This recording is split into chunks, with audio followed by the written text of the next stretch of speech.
će nešto za cugu. U solu i mriću krenja prema jugu, evo plan. 10 dana do Jadrana trčeći korakom poput Konana za 3 dana. Kad dođem doma prvo leć pa odmah vanka.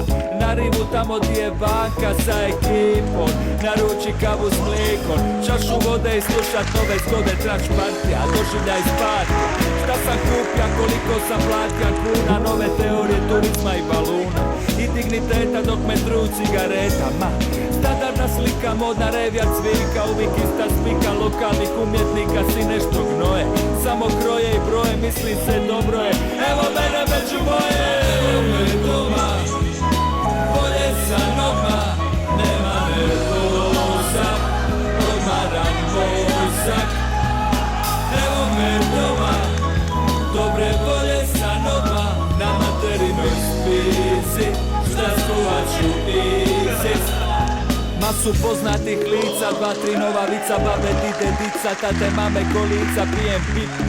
Osjećam se hipi u cvitu Mediterana, poput bana, koža mi upija, bakreni sunčani sok. Sve je ok, sidimo do sumraka, do zalaska sunca, nebo se crveni, gore vatre, u meni sve cvate, pročistilo čakre. Energija žubori ka potok, već kontan, kad ću na otok. Vadnih hobić, šta ga je složija za porik, stari neću te odbit, idemo na jogging. Miris mora i borova, izbacuje golova, šta se skupilo dok sam se školovao. Odjednom sve je prosto, 100% mogu shvatit onu staru, ma ko ovo more mladi. Evo me doma, bolje sam odmah, nema nervoza, odmaran mozak. Evo me doma, dobre volje sam odmah, na materinoj spizi, šta skovat ću izis.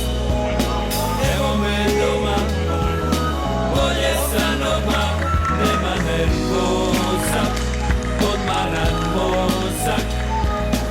Evo me doma, dobre volje sam odmah, na materinoj spizi, šta skovat ću izis.